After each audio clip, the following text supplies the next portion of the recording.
वज़ीर आज़म शहबाज शरीफ आज 3 रोज़ा दौरे पर सऊदी अरब रवाना होंगे। तर्जुमान दफ्तर खर्जा के मुताबिक 19 से 22 मार्च तक दौरे का मकसद दो तरफा ताल्लुकात, माशी ताउन और सरमायाकारी में इजाफा करना है।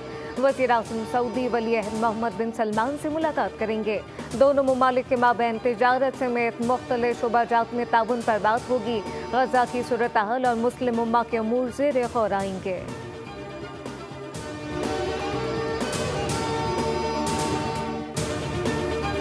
सदर मुमलिकत आसिफ अली जरदारी आज 1 रोज़ा दौरे पर कोयटा पहुंचेंगे। सिक्योरिटी सूरत हाल से मुतालिक अरकान पार्लियामेंट और अमायदीन से मुलाकातें करेंगे।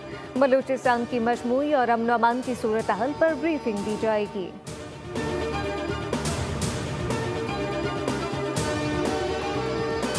सामने हरजाफर एक्सप्रेस की मुतासरा बोगियां कोयटा पहुंचा दी गई। रेलवे हुकाम के मुताबिक बोगियों पर गोलियों के निशानात और खिड़कियों के शीशे टूटे हुए हैं।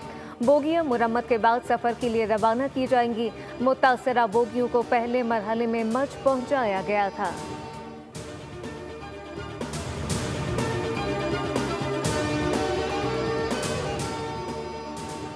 मुल्क की सलामती से बड़ा कोई एजेंडा, कोई तहरीक, कोई शख्सियत नहीं। Army chief general Syed Asim Munir का कौमी सलामती की पार्लिमानी कमेटी से खिताब, कहा कि गवर्नेंस के खला को कब तक अफवाज पाकिस्तान और शहदा के खून से भरते रहेंगे।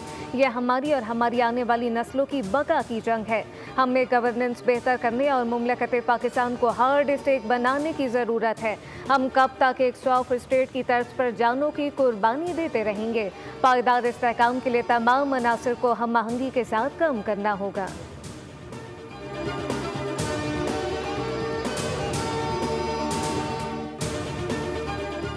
मुल्क की सियासी और अस्करी क़यादत का खवारिज और दहशतगर्दों से आहनी हाथों से निमटने का फैसला। दहशतगर्दी के खिलाफ तमाम ऑप्शन इस्तेमाल किए जाएंगे। वज़ीर आज़म शहबाज शरीफ का कौमी सलामती कमेटी के इजलास से खिताब, कहा कि इदारे मुल्क दुश्मन अनासर के नापाक अज़ाइम को नाकाम बना रहे हैं। जबकि वज़ीर आज़म का आर्मी चीफ और सिक्योरिटी इदारों को खराज तहसीन, कहा कि फौजी जवानों ने पेशा वराना महारत से सैकड़ों जानें बचाई।